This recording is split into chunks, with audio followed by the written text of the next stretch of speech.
Baik, selamat pagi Bapak Ibu semuanya. Salam sehat semuanya. Pada pagi hari ini kita akan sama-sama eh, mendengar begitu atau saya akan membagikan eh, satu topik MSDM begitu, salah satu topik MSDM yaitu kompensasi begitu. Biasanya kompensasi ini akan digabungkan dengan benefit begitu, tapi kali ini kita mau fokus di kompensasinya begitu. Nah, Bapak Ibu, ada latar belakang teori yang melatar belakangi adanya kompensasi itu, yaitu yaitu reinforcement and expectancy theory. Jadi, secara singkat bahwa dalam teori ini apabila karyawan tersebut melakukan suatu kinerja, karyawan tersebut berharap bahwa dengan kinerjanya itu dia akan diberikan imbalan, gitu ya. Kemudian equity teori, yaitu karyawan bila dia tidak dibayar secara adil untuk jumlah pekerjaan yang dia lakukan dalam sehari, katakanlah seperti itu, maka karyawan akan menghasilkan produksi yang lebih rendah. Jadi apa karyawan tersebut mengalami demotivasi begitu. Kemudian peningkatan PHK dan kemudian tingkat ketidakhadiran yang tinggi. Nah, teori yang ketiga adalah agency teori. Ini bagaimana perusahaan menggunakan agent untuk memberikan kompensasi terhadap karyawannya begitu. Nah, kemudian kita akan masuk lagi ke teori yang dikemukakan oleh tokoh lokal gitu ya, yaitu Hasibuan yang mengatakan bahwa kompensasi adalah semua pendapatan yang berbentuk uang, barang langsung atau tidak langsung yang diterima karyawan sebagai imbalan atas jasa yang diberikan kepada perusahaan. Kemudian Gary Dessler, tokoh internasional, yaitu kompensasi adalah setiap bentuk pembayaran atau imbalan yang diberikan kepada karyawan yang timbul karena efek dari dipekerjakannya karyawan tersebut.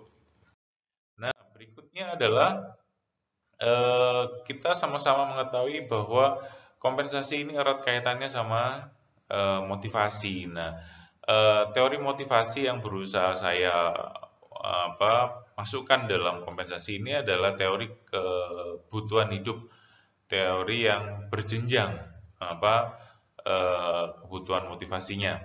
Nah, untuk kompensasi sendiri itu berada di basic. Kenapa di basic? Karena seperti yang kita ketahui dalam slide tersebut adalah basic pay level to buy item. Berarti karyawan digaji oleh perusahaan untuk membeli sejumlah barang-barang untuk kebutuhan hidup. Nah, berikutnya adalah jenis-jenis kompensasi, yaitu kompensasi finansial langsung, yaitu berupa gaji atau insentif atau lembur. Kemudian kompensasi finansial tidak langsung.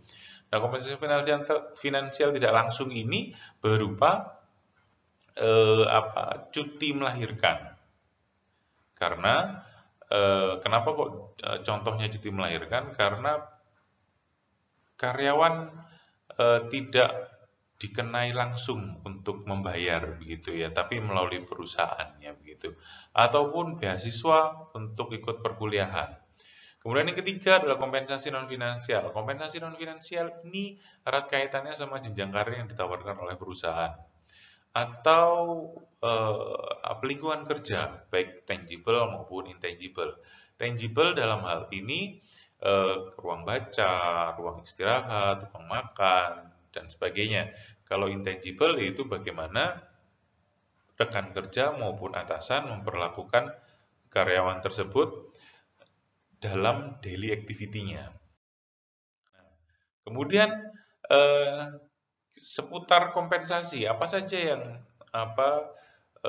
ada di sekitar kompensasi itu sendiri. Sebelumnya kita mau bahas mengenai perbedaan kompensasi dan benefit itu sendiri. Kompensasi merupakan sebuah imbalan yang diberikan kepada karyawan sebagai bentuk apresiasi. Begitu contoh gaji atau upah, insentif, fasilitas. Kemudian benefit adalah merupakan pemberian tambahan dari perusahaan kepada para karyawan di luar dari kompensasi itu sendiri. Contoh BPJS Ketenagakerjaan, BPJS Kesehatan, dan asuransi kesehatan di luar BPJS, kemudian dana pensiun. Nah, kemudian kita mau melihat bahwa tujuan diberikannya kepada kompensasi itu adalah satu sebagai bentuk penghargaan yang diberikan perusahaan kepada karyawan, kemudian sebagai jaminan untuk keadilan gaji bagi karyawan, kemudian sebagai upaya untuk dapat mempertahankan karyawan atau pegawai tersebut, dan untuk mengurangi turnover. Jadi kalau tujuan murni ya gitu kalau saya boleh bilang dari kompensasi yaitu ini sebagai upaya untuk dapat mempertahankan karyawan, to retain employee, kemudian untuk mengurangi turnover gitu. Dan berikutnya adalah untuk memperoleh pegawai atau karyawan yang berkualitas baik. Iya, dalam hal ini eh, karyawan itu akan berlomba-lomba untuk menunjukkan performanya melalui kompetensi yang dia miliki begitu ya. Untuk menunjukkan performa tinggi maka nantinya akan ada kompensasi tinggi juga begitu. Nah, bagi yang calon karyawan ini merupakan salah satu kompensasi ini sebagai media untuk menarik begitu ya calon karyawan tersebut untuk masuk begitu. Dengan begitu perusahaan bisa memilih begitu mana yang paling baik kan gitu. Nah, kemudian upaya untuk mengendalikan biaya. Nah, Bapak Ibu, kompensasi pun ini tidak lepas dari kemampuan bayar perusahaan. Jadi tidak bisa perusahaan itu eh, langsung saja tanpa ada latar belakang atau analisa tertentu begitu untuk mengendalikan biaya gitu. Berikutnya adalah untuk memenuhi berbagai peraturan perusahaan dan juga nasional. Seperti kita ketahui bersama bahwa eh, perusahaan pun juga mengikuti aturan dari pemerintah, contoh seperti aturan lembur maupun UMR begitu. Nah, berikutnya yang perlu kita ketahui bersama seputar kompensasi yaitu kriterianya dalam memberikan kompensasi. Nah, di sini ada dua, Bapak Ibu, harga atau nilai dari suatu pekerjaan. Nah, maksudnya apa? Pasti pekerjaan itu kita harus bisa membedakan semua, tidak bisa pekerjaan itu digeneralisasikan, tidak, Bapak Ibu. Jadi ada yang membuat itu berbeda sehingga ada harga atau nilai begitu. Contoh, pekerjaan di luar dengan di dalam pasti beda, resikonya juga berbeda gitu. Contoh, pekerjaan yang setiap harinya berkutat dengan resiko yang tinggi, contoh bahan kimia berbahaya, itu akan berbeda nanti dengan yang tidak berkutat langsung dengan bahan kimia yang berbahaya itu. Kemudian yang kedua adalah sistem kompensasi. Sistem kompensasi itu bisa berdasarkan waktu, mau diselesaikan berapa lama. Kemudian hasil yang dimau itu berapa gitu, yang sesuai dengan eh, perusahaan begitu ya. Kemudian apakah kompensasi yang diberikan ini menuntut borongan atau tidak? Jadi sekali selesai begitu. Kemudian dibikin baru lagi. Nah, itu adalah kriterianya Bapak Ibu. Baik, berikutnya adalah penetapan kebijakan kompensasi atau perusahaan mempertimbangkan hal-hal sebagai berikut. Ini dikemukakan oleh Art Facton begitu ya. Adekuat, pantas atau tidaknya, equitable, adil, kemudian balance, kemudian cost efektif, kemudian secure, incentive providing. Kemudian ketika 6 itu sudah selesai dipenuhi semua, maka bagaimana perusahaan karyawan ini menerima kompensasi tersebut begitu ya. Seperti kita ketahui bersama bahwa kompensasi itu harus pantas. Jadi ketika orang sudah S1 begitu ya, harus diberikan kompensasi yang pantas sesuai dengan S1. Kemudian adil. Tadi kita sudah sama-sama ketahui bahwa adil itu adalah kompensasi itu harus eh, adil begitu ya, dalam artian yang manajerial maupun non manajerial begitu itu harus ada. Kemudian balance, proporsional antara eh, pekerjaan yang orientasinya di lapangan dengan orientasinya di dalam ruangan begitu itu beda. Kemudian cost efektif ini berkaitan dengan kemampuan bayar perusahaan. Kemudian kebijakan berikutnya adalah secure begitu ya. Bagaimana kompensasi itu harus menitik beratkan pada kenyamanan. Kenyamanan dalam artian adalah kebutuhan hidup layak begitu. Ini juga jadi salah satu faktor dalam penyusunan UMR. Kemudian insentif providing. Selain selain gaji yang bisa diterima setiap bulannya, ketika dia melakukan extra mile maka akan ada insentif untuk karyawan tersebut. Baik, berikutnya adalah faktor-faktor yang dapat mempengaruhi sistem kompensasi yang diterapkan oleh suatu organisasi. Yaitu yang pertama produktivitas. Sejauh mana organisasi itu memberikan target produktivitas terhadap karyawan tersebut. Kemudian yang kedua adalah kemampuan untuk membayar. Nah, ini kemampuan untuk membayar perusahaan kepada karyawan pun juga jadi faktor tertentu gitu. Seringkali perusahaan itu mengajukan penangguhan untuk pembayaran UMR ke Disnaker. Nah, ini yang dimaksudkan kemampuan untuk membayar. Kemudian kesediaan membayar. Perusahaan harus memberikan kesediaan membayar begitu ya.